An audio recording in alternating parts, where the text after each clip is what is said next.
यंदा महाराष्ट्रासह 23 राज्यांमध्ये दमदार पाऊस होणार। जून ते सप्टेंबरमध्ये सरासरी पावसाची शक्यता।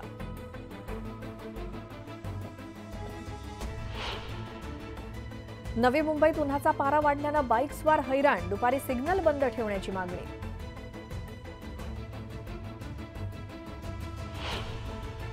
मुंबई पालिका आयुक्त भूषण गगराणींचा पाहणी दौऱ्याचा धडाका।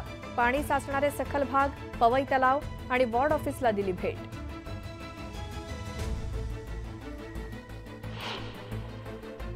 कल्याण एपीएमसी मार्केटमध्ये कोट्यवधींची उलाढाल। गुढीपाडव्यानिमित्तानं 4254 क्विंटल फुलांची विक्री।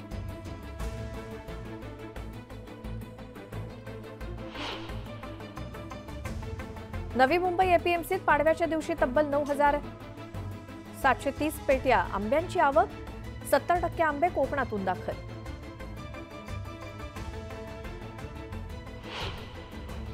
मराठवाडा, खानदेश आणि कोकणासाठी विशेष रेल्वे धावणार।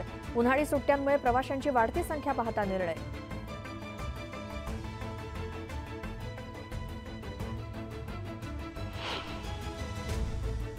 गोखले पुलाचा अंतिम अहवाल आयआयटी कडून पालिकेकडे सादर। व्हीजेटीआयचे तज्ञ करणार पाहणी।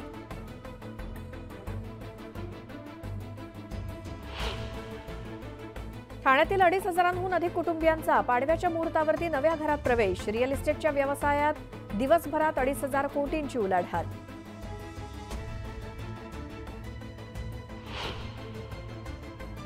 भाववाढीमुळे यंदा गुढीपाडव्याला सोनं खरेदीमध्ये घट। ठाण्यातील सोने चांदीच्या खरेदीत 15 ते 40% घट।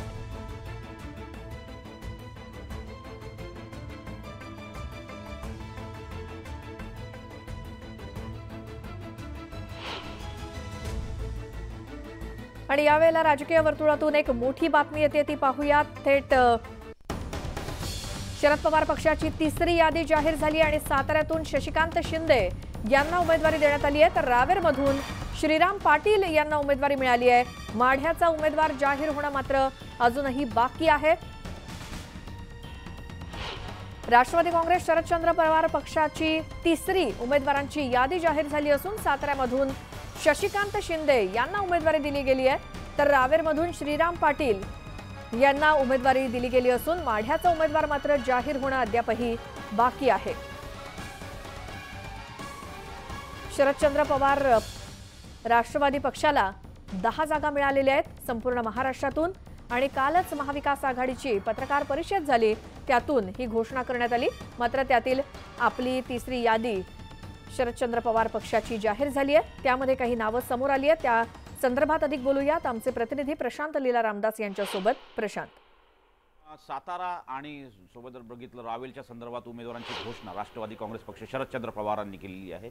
शरदचंद्र पवार जो पक्ष आहे त्याच्या वतीनं करण्यात आलेली आहे। महत्त्वाचं म्हणजे जर बघितलं गेल्या अनेक दिवसापासून चर्चा होती की शशिकांत शिंदे निश्चितपणे तुतारीवरती लढतील, तर आज ते निश्चित झालेलं आहे। आज जी यादी आलेली आहे ही तिसरी यादी आहे आणि तिसऱ्या यादीमध्ये यापूर्वीचे 7 आणि 2 असे 9 उमेदवारांची घोषणा करण्यात आलेली आहे। अजून एक उमेदवाराची घोषणा अजून बाकी आहे, जी माढ्याची असेल। धैर्यशील पाटील यांच्या संदर्भात जोरदार चर्चा आहे, पण त्यांचा प्रवेशही अजून तुतारी म्हणजे खास करून राष्ट्रवादी काँग्रेस पक्ष शरदचंद्र पवार पक्षामध्ये झालेला नाही आहे, त्यामुळे तो निर्णय अजून झालेला नाही आहे। या सगळ्या पार्श्वभूमी अत्यंत महत्त्वाचा आहे की शशिकांत शिंदे विरुद्ध जी भारतीय जनता पक्षाची दुसरी जी जागा जी आज उमेदवार होण्याची घोषणा होण्याची शक्यता आहे उदयराजे भोसले यांच्या संदर्भात, ते उदयराजे भोसले त्यांच्या विरुद्ध असतात का हे देखील पाहणं अतिशय महत्त्वाचं असणार आहे। पण शशिकांत शिंदे यांनी पुन्हा एकदा आपल्याला म्हणावं लागेल की या निमित्ताने लोकसभा निवडणुकीच्या निमित्ताने आपल्या पाय त्यांनी रोवला आहे आणि ते तुतारीच्या चिन्हावरती कशावरती निवडणूक लढतात हे देखील पाहणं अतिशय महत्त्वाचं असेल।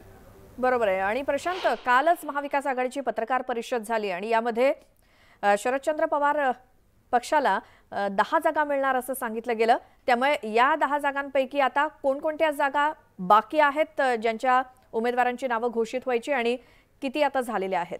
साधारणतः जर श्वेता जर बघितलं आता 9 उमेदवारांच्या घोषणा झालेल्या आहेत, त्यामध्ये बारामती असो, बारामती हा त्यांचा व्हीव्हीआयपी लोकसभा मतदारसंघ आहे तो, आणि त्यानंतर जर बघितलं या 9 उमेदवारांमध्ये जे जागा घोषित झालेल्या आहेत त्यामध्ये आता फक्त माढा हा लोकसभा मतदारसंघ आहे, जिथे विजयसिंह मोहिते पाटील यांचे जे त्यांच्या नजदीकचे आणि त्यांचे पुत्र मानले जाणारे धैर्यशील पाटील हे देखील हे अतिशय महत्त्वाचं आहे आणि त्यांना उमेदवारी मिळते का, कारण की ज्या पद्धतीनं त्यांनी विरोधाचा झेंडा हा खांद्यावरती घेतलेला आहे, खास करून भारतीय जनता पक्षाच्या उमेदवारांच्या विरोधामध्ये. माढामध्ये जर बघितलं आपण रणजितसिंह निंबाळकर जे आहे त्यांच्या विरोधात त्यांनी विरोधाचा झेंडा घेतला आहे. असं असताना त्या जागेवरती कोणाला उमेदवारी दिली जाते हे देखील पाहणं अतिशय महत्त्वाचं असणार आहे. यामागे कारण देखील अशी आहे की बारामती मध्ये ज्या पद्धतीनं चर्चा सुरू आहे आणि तिकडे महादेव जानकर यांनी आपला परभणीमध्ये ज्या पद्धतीने त्यांनी उमेदवारी समोर घेतलेली आहे आणि त्यांनी ज्या पद्धतीनं धनगरांना एकत्र करण्याचा प्रयत्न करण्याला आहे राष्ट्रीय समाज पक्षाच्या माध्यमातून, तो मुद्दा कशा पद्धतीनं हाताळला जातो त्याच्या आधारावरती धनश्री पाटील यांच्या उमेदवारी निश्चित होण्याची शक्यता व्यक्त केली जाते. त्याचमुळे हे अत्यंत महत्त्वाचं आहे की माढामधून जी जागा आता रिक्त आहे आणि तिथली उमेदवारी घोषित होण्याची शक्यता आहे तुतारीच्या पक्षचिन्हावरती, निशाणीवरती. त्यामुळे आता फक्त एक जागा उरलेली आहे. महाविकास आघाडीच्या पत्रकार परिषदेमध्ये 10 जागा या राष्ट्रवादी काँग्रेस पक्ष शरदचंद्र पवारांना मिळालं होतं आणि त्याचमुळे आता या 10 जागांच्या संदर्भातले उमेदवार हे निश्चित झाल्यानंतर निश्चितपणे ही लढाई कशी असेल हे देखील स्पष्ट होणार आहे. बरोबर. आणि प्रशांत, एकीकडे साताऱ्यातून शशिकांत शिंदे यांचं नाव आलंय यादीमध्ये, दुसरीकडे रावेरमधून श्रीराम पाटील यांचं नाव आलंय जे राष्ट्रवादी शरदचंद्र पवार गटाचे उमेदवार असतील. तर श्रीराम पाटील यांच्याबद्दल जर बोलायचं झालं किंवा रावेरमधली त्यांची लढत कोणाशी असेल, काय असेल, तिकडचं काय चित्र आहे? रावेरमध्ये ज्या पद्धतीचं चित्र आहे आपण जर बघितलं आपण तर तिथे खडसे मधील जर बघतो रक्षा खडसे ह्या उमेदवार आहेत आणि त्यांच्या विरुद्ध निश्चितपणे श्रीराम पवार आहेत, श्रीराम पाटील जे आहेत ते निश्चितपणे उमेदवारी त्यांना देण्यात आली आहे तुतारीच्या निशाणीवरती. पण ज्या पद्धतीनं गेल्या काही दिवसांपासून भारतीय जनता पक्षाने हे संपूर्ण हे मतदारसंघ पिंजून काढलेले आहे आणि त्या धर्तीवरती आता उशीर झाला आहे असंही राजकीय विश्लेषक या संपूर्ण लोकसभा निवडणुकीच्या संदर्भात बोलत आहे. उशिराने महाविकास आघाडीच्या जागा घोषित होत आहे. पण आज निश्चितपणे रक्षा खडसे यांच्या पुढे एक मोठं आव्हान निश्चितपणे श्रीराम पाटील उभं करतील अशी शक्यता व्यक्त केली जात आहे. कारण की त्यांची जी पृष्ठभूमी आहे, त्यांनी जे काम केलेलं आहे वेगवेगळ्या पक्षांमध्ये, त्याच्या आधारावरती जर बघितलं आपण तर निश्चितपणे एक तुल्यबळ लढाई होण्याची शक्यता व्यक्त केली जात आहे. बरं. आणि या 10 जागांपैकी आता फक्त तुम्ही म्हटल्याप्रमाणे एका जागेवरती म्हणजेच माढ्याच्या जागेवरती उमेदवार घोषित होणं बाकी आहे. त्यामुळे तो सुद्धा लवकरच घोषित होईल. एकीकडे 48 जागा आहेत, त्यापैकी राष्ट्रवादी शरदचंद्र पवार गटाला 10 जागा मिळाल्या आहेत महाविकास आघाडीकडून आणि कालच पत्रकार परिषद झाली आणि या 10 जागांपैकी आता 9 आपले उमेदवार जाहीर झालेले आहेत आणि त्यांच्यासाठी एक प्रकारे शरद पवार स्वतः मैदानात उतरतील आणि प्रचार सभा सुद्धा घेतल्या जातील. कसा असेल राष्ट्रवादी शरदचंद्र पवार पक्षाचा प्रचार? राष्ट्रवादी शरदचंद्र पवार पक्षाच्या वतीने प्रचारासंदर्भात त्यांनी जर बघितलं आपण तर त्यांनी जमिनीवरती मोठ्या संख्येने आपल्या कार्यकर्त्यांना उतरवलेलं आहे. शरद पवार हे बलाढ्य नेते मानले जातात. ज्या पद्धतीनं महाराष्ट्राचं राजकारण असो की देशाचं राजकारण त्यांनी ढवळून काढलेलं आहे आणि त्यांनी जे जुने नेते त्यांच्या संपर्कात होते त्या सगळ्या जुन्या नेत्यांना एकत्र केलेलं आहे आणि त्यांच्या बैठकी, काही बैठकी दिल्लीत, काही बैठकी मुंबईत, काही बैठकी पुण्यामध्ये, अशा युद्धस्तरावरती बैठकींचे सत्र त्यांनी राबवले होते आणि त्यानंतर या सगळ्यांसोबत चर्चा केल्यानंतर त्यांनी उमेदवाराची यादी निश्चित केली होती. शरद पवार असो, जितेंद्र आव्हाड असो, जयंत पाटील असो, या 3 ज्येष्ठ नेत्यांनी राष्ट्रवादी काँग्रेस पक्षाच्या जी यादी निश्चित केली आहे त्यामध्ये ज्यांच्याकडे विजयाची शाश्वती आहे अशाच उमेदवारांच्या नावावरती शिक्कामोर्तब करण्यात आले आहे. त्यामुळे प्रचाराची यंत्रणा जर बघितलं आपण तर महाविकास आघाडी देखील या संदर्भात प्रचार करण्यासाठी युद्धस्तरावरती तयारी करत आहे. महाविकास आघाडी काही मुद्द्यांवरती लढत आहे. ज्या पद्धतीने काँग्रेसने आपले 25 मुद्दे मांडलेले आहे आणि 5 न्याय जे मुद्दे मांडलेले आहे, 5 न्याय 25 हमी असा जो मुद्दे मांडले आहे आणि त्यानंतर काँग्रेसने घरोघरी हमी म्हणजे भारतीय जनता पक्षाच्या जी मोदी की गॅरंटी आहे त्याला मोदीची हमी संबोधलं जातं, त्या मोदीच्या हमीच्या विरोधामध्ये घरोघरी हमी